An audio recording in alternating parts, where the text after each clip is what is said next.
You've been told the Roman legions were noble warriors who valued honor, courage, and fair combat. But the truth is they were industrial killing machines designed for one purpose: to slaughter enemy populations so efficiently that resistance became mathematically impossible. Right now, in archaeology sites across Europe, North Africa, and the Middle East, researchers are uncovering mass graves that tell a very different story than the one Hollywood shows you. These aren't the remnants of glorious pitched battles between equals. These are execution pits, civilian populations buried in systematic rows. Evidence of massacres so thorough, so organized, that entire ethnic groups were erased from the historical record not through combat but through deliberate extermination policy. The Roman military didn't fight with honor. They fought with efficiency. And understanding the difference means confronting exactly how they turned human beings into resources to be processed, consumed, and discarded at industrial scale. Here's what actually happened when Rome decided a region needed to be pacified. Let's put you there. You're living in a Gallic village in what's now central France around 52 BCE. You're a farmer, you have a family. Your community has been here for generations. Then Roman scouts appear on the horizon. Within days, a legion arrives, 5,000 heavily armored soldiers moving in perfect formation. They don't challenge your warriors to honorable combat. They don't offer terms. They surround your village before dawn and wait. You can see them from the walls, standing in absolute silence, their formations geometrically precise. They're not here to fight, they're here to process. When the assault begins, it's not chaotic, it's methodical. The Romans don't charge screaming. They advance in lockstep behind massive shields, forming a wall of metal and wood that's functionally impenetrable to anything your warriors can throw at it. Your defenders hurl spears, shoot arrows, throw rocks. The Roman formation doesn't break, it doesn't even slow down. It just keeps advancing at exactly the same pace, absorbing casualties with mechanical indifference, replacing fallen soldiers from the ranks behind without disrupting the line. You're not fighting warriors, you're fighting a machine. The wall reaches your palisade. Roman engineers, specialists who have done this hundreds of times, begin dismantling your defenses with industrial tools while the shield wall protects them. They're not improvising, they're following a procedure refined through decades of practice. Your village's fortifications, which took months to build, are breached in hours. Then the legionaries pour through in organized centuries, each unit assigned a specific sector, each soldier knowing exactly what his role is. They're not here for plunder, not yet. First comes the killing. Here's what the archaeological evidence shows, and this is where it gets disturbing. Mass graves from Roman pacification campaigns reveal systematic execution patterns. Bodies arranged in rows. Skulls showing evidence of identical killing blows delivered from the same angle, the mark of soldiers working through captives in assembly line fashion. Children's remains clustered together, suggesting they were separated and killed as a group. Women's skeletons showing evidence of trauma consistent with mass sexual violence before execution. This wasn't the chaos of battle. This was organized processing of human beings treated as surplus population requiring elimination.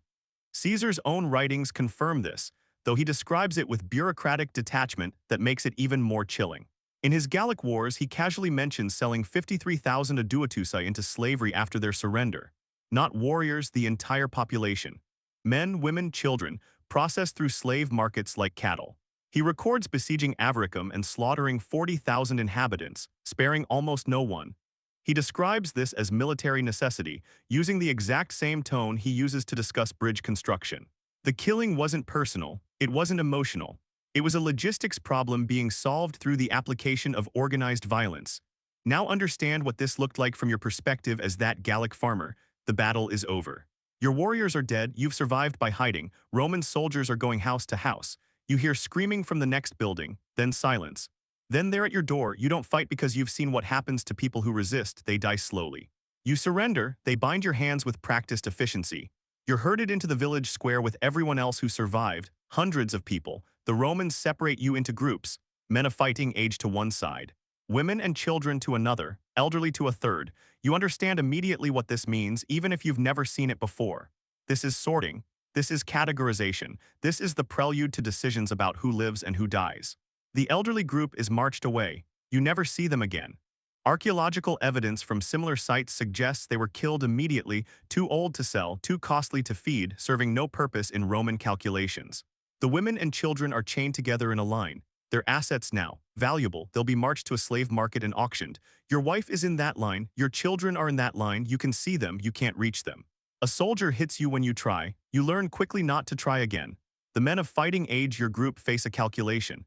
Some will be kept as slaves if they look strong enough for hard labor. Some will be executed as potential resistance threats. The Romans make these decisions rapidly, walking down the line pointing left or right. Left means you live, right means you die. The criteria are opaque. Maybe it's your build. Maybe it's the look in your eyes. Maybe it's random. You have seconds to understand that your entire future is being decided by a stranger who doesn't speak your language and doesn't care about your name. The soldier points left. You're pulled out of line, chained, and marched toward a different area. You don't know yet if this is better or worse than the alternative. Here's the part that traditional history doesn't emphasize enough. This wasn't exceptional Roman behavior. This was standard operating procedure. Roman military doctrine, refined over centuries, was built on a simple principle: make resistance so costly that surrender becomes the only rational choice. Crucifixion wasn't torture for torture's sake, it was advertising. When Romans crucified 6,000 captured slaves along the Appian Way after Spartacus's rebellion, they weren't being sadistic. They were sending a message that could be seen for miles. This is what happens when you resist. The suffering was the point. The public display was calculated. The goal was to break the will of anyone who might consider rebellion before they even started. You're a survivor now, being marched in a column with hundreds of other captured men. Your hands are bound. You're chained to the person in front of you and behind you. If someone falls, the column stops, a soldier beats them until they stand, and the column continues. If they can't stand, they're killed and removed from the chain. This happens 3 times in the first day. You learn to help the person in front of you stay upright because their survival is now linked to your survival. You're already thinking in the terms your captors have imposed on you. You're already being trained to accept their logic. The march takes weeks. You're fed enough to walk, but not enough to have energy for resistance. You sleep in cages at night. Disease moves through the column. Dysentery, fever, infected wounds. The Romans don't provide medical care. Bodies that stop moving are removed. The column keeps marching. You've stopped counting the dead. You've stopped learning names. Attachment is dangerous. Grief is expensive. You're learning to become what they need you to be, a unit of labor without a past or a future, focused entirely on the immediate present. You reach the slave market. You're cleaned, fed better for a few days, put on display. Buyers examine you like livestock, checking your teeth, your muscle tone, your hands for signs of skill or previous labor. You're purchased by a contractor who needs workers for a road building project. You're branded. The pain is incredible but brief. The mark is permanent, your property now legally and visibly. This is Roman efficiency, turning human beings into trackable assets with clear ownership. The work site is a 20-mile stretch of road being cut through hills. Hundreds of slaves working in organized crews. Your job is moving stone. Lifting, carrying, placing over and over 12 hours a day. The technique is refined through long practice. You're taught exactly how to lift to maximize efficiency and minimize injury, because injured workers are less productive. You're a component in a machine designed to transform landscape. Your suffering is incidental to the process but inevitable within it. The overseer isn't cruel by the standards of the industry. He doesn't beat you for pleasure.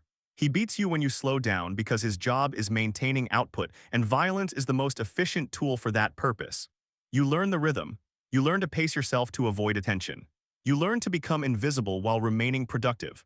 This is survival mathematics. You're good at math now, you have to be. At night you sleep in barracks with 80 other workers. The smell is indescribable: unwashed bodies, open latrines, infection. Disease is constant. You've survived 2 outbreaks so far. The men who died were replaced within days. The contractor has a steady supply. You're fungible, replaceable. Understanding this is part of your education in Roman efficiency. You think about escape constantly. Where would you go? You're branded. You don't speak the local language. You have no resources, no connections, no skills that would allow you to survive outside the system. You think about rebellion. The man next to you tried that last month. He was crucified in view of the worksite. You watched him die over 3 days. That was the point you were supposed to watch. You were supposed to learn. You learned. 5 years pass, then 10. You're 35 now, but your body is 50. Chronic pain in your back and shoulders. Your hands are gnarled, several fingers broken and healed badly.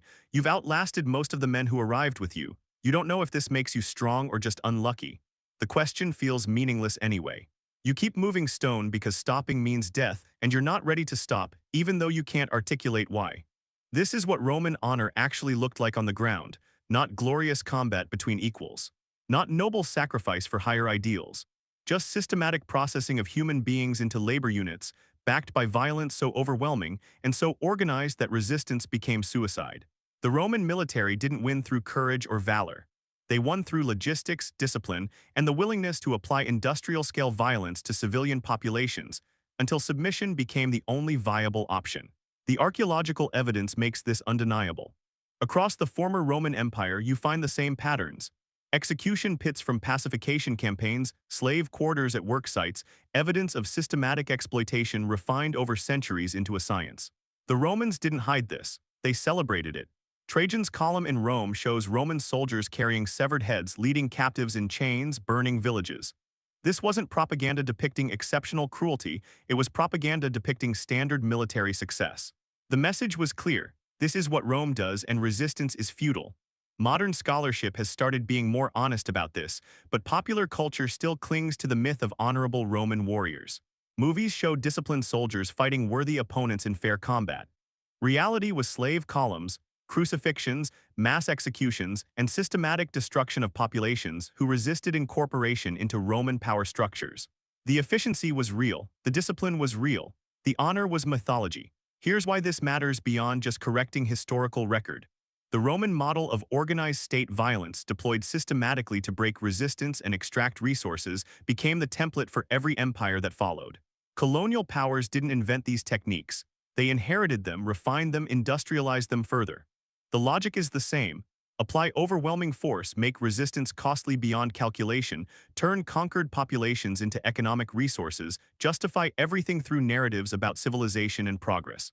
You, the Gallic farmer turned road-building slave, you're 40 now, your body is failing, you can't lift the stones anymore, you can't keep pace. The overseer notices, you know what this means, you've seen it happen to others.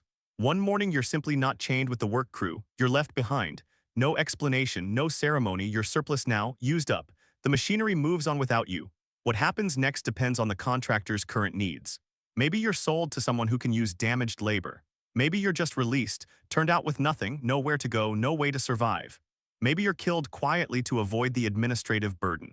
You don't know which you're hoping for. All the options are terrible, and you've been trained for so long to accept terrible things as long as they're survivable that you've lost the ability to imagine anything else. This was Roman honor. This was Roman efficiency. They were the same thing.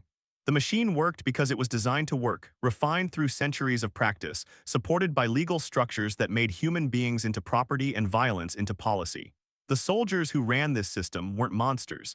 They were professionals doing their jobs within a civilization that had turned organized exploitation into the foundation of its power. If you've made it this far, if you're willing to confront what honor actually meant in the ancient world versus what we want it to have meant, then subscribe to Mythbusting, because we're going to keep pulling apart the comfortable lies that traditional history tells to make the past feel safer and more familiar than it actually was. The truth is usually uglier, more systematic, and more relevant to understanding how power actually works. So drop a comment below. What other historical myth about ancient warfare needs to be examined with this level of honesty? What other comfortable narrative are you ready to see dismantled?